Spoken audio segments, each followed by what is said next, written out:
We join different parties on various occasions because we love to socialize. Can we imagine our life without them? It's boring, isn't it? Due to the impact of corona, we are attending not only the classes but also parties virtually. What about these parties? Have you ever experienced joining them? Do you have a fair idea about them? Oh, don't worry, we are not asking you to join them now. If we look at Hindu mythology, especially Mahabharata, it is a tussle between Pandavas and Kauravas to claim the kingdom. Can we treat them as two political parties?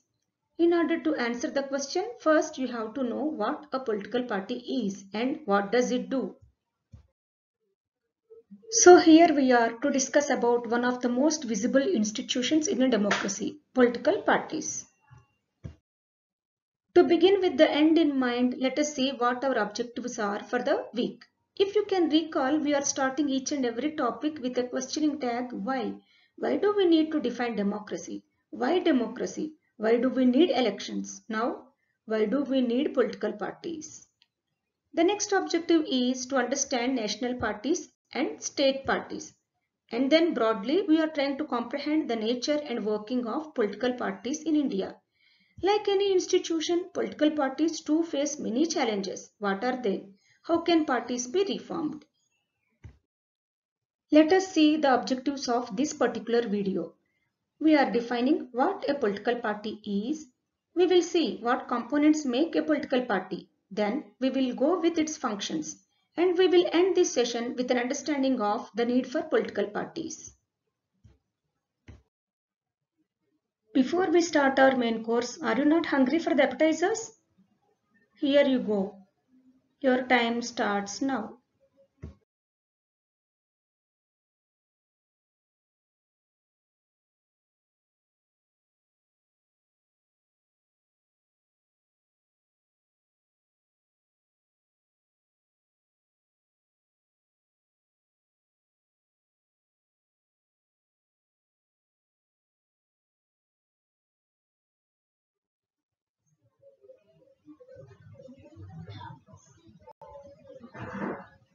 How many did you get?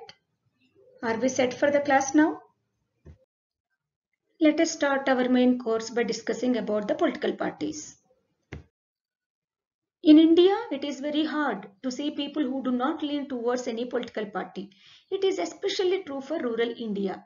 These people may not know anything about our constitution or the nature of government. But if you ask them about political parties, they have something to talk about the parties. Sometimes they blame, sometimes they praise. And most people, they are very critical of political parties. They tend to blame these parties for all that is not going well in a society. For example, in almost every aspect of life, if we take education, childcare, health, employment, access to clean drinking water, transportation, almost everything. Sometimes they feel so strong about one particular party that may lead to even a social and political division in that area. So the question here is, do we really need political parties?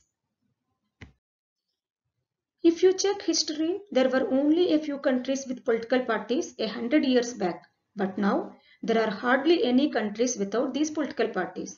Coming to India, a total of 53 parties contested during our first general elections that happened way back in 1951.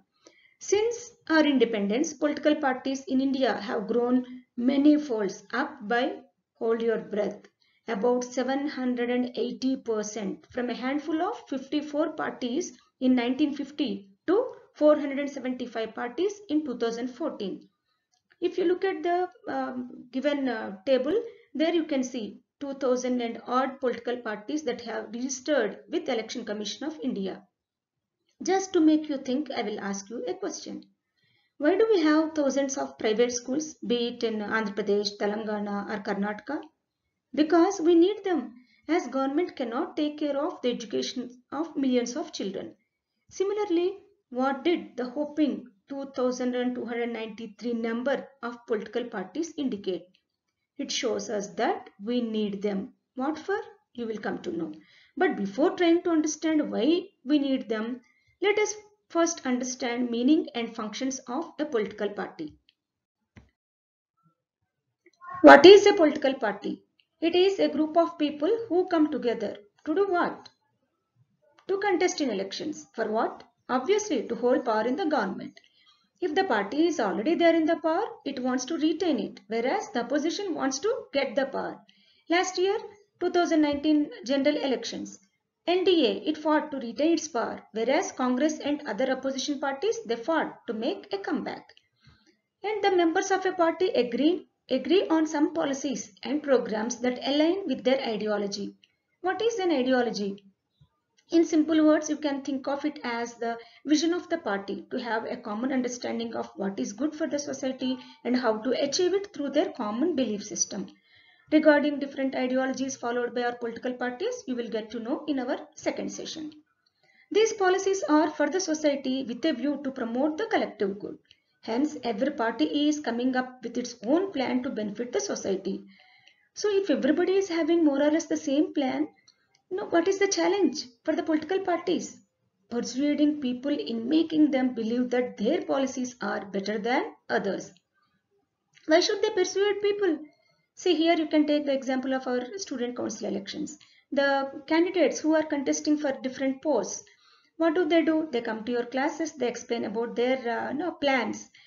When they come to power, when they are elected, what is that they are going to do for the academic year. Same is the case with our political parties. If they really persuade people, then people will vote for them so that they can enjoy the power, so that they can carry out the plan or the policies what they have already incorporated in their manifesto. Hence, political parties reflect fundamental political divisions in a society. This one will be addressed in the upcoming sessions in a better way. Parties have become a part of the society and thus involve partisanship. Who is a partisan? A person who is strongly committed to a party or a group. This partisanship tends the person to take a side and thus preventing him from having a balanced view on an issue. For example, if a person is a very strong, very staunch believer of Congress or BJP or whatever party it is, whatever decision the party is taking, he blindly believes that and he blindly tries to propagate that idea. But is that good? We should have our proper lens to clearly see what is that we are going to get out of it and what are the pros and cons. Most of the well-established parties like Congress, BJP, TRS, TDP, YSRCP, whatever party you take, they have their own staunch followers or partisans. If a political party were a dish, what ingredients would you require? Leaders, active members, and followers. Well-known personalities who generally hold powerful positions like chief of the party, party's president, treasurer, they are the leaders. Active members, they move closely with the leaders, attending party meetings and understanding the policies and programs of the party. And then who are the followers? They simply obey party's instructions and they are not as dynamic as active members, but they constitute the major part of the volume of a party. Which is the essential ingredient then? Now, which is the essential ingredient of a lemonade, lemon or water or sugar? I feel all three are important to make a good lemonade. So, in a party too, all these three, leaders, active members and followers, are necessary. Now let us try to understand the functions of political parties. What do they do? Any guesses? As we have already discussed in electoral politics, parties contest in elections. In most of the democratic countries, these contestants belong to one or the other political party. So, is it mandatory to contest from a party? No, you can contest without joining any party, and in that case you are called as an independent candidate. But majority of these candidates, they belong to political parties. Now the question, who will decide who has to contest from the party from a particular constituency? Here predominantly we follow two methods. In countries like the USA, where the electoral system is completely different from our Indian system of elections. There, the candidates are chosen by members and supporters of the party. Whereas in India, top party leaders choose the candidates. If you can recall, what do they get? The candidates, if they are chosen by the party leader, what do they get? They get the ticket, party ticket. So is that no, is the ticket as easy as getting a ticket for your IPL match or for a movie? Definitely not, because it is about that constituency. Because each and every party, as you have already understood, each and every party wants to come to power, wants to retain power. So they will be no, exercising, no, they will be considering so many things. No, to whom will they have to give the ticket? So which one do you prefer? Like the American system or the Indian system? And then why? The second function comprises of putting forward different policies and programs by different parties. All of us have different opinions and views on what is good for the society and how to achieve it. If you take India, more than a billion population, with a multitude of opinions and ideas, how to narrow them down? A government can't do it. Here, the political parties, they reduce these opinions into few basic positions which it supports. For example, any political party, if it talks about one particular program or policy, the people who believe in those things, who think that it is going to benefit them, they support the party. That means they are also having the more or less the same ideology, because development, we see development more or less using some common lenses.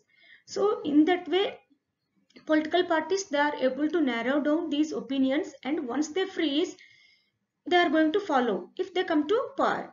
For example, if you take your class, your section, if teacher asks you when do you want to take your formative, if everybody wants to know, if everybody gives a different no timing for that examination, teacher will go through it and she will come to one common understanding. Okay, and so date, okay, Monday by 9 o'clock or 9:30, most of the students are ready to take this test. So accordingly, she will narrow it down to one or two options. Then she will pose the same question to the class. Okay, among these two timings, around 9 o'clock or 10 o'clock, which one do you want to take? So out of 25 opinions, we were able to arrive to 2, and then now to 1.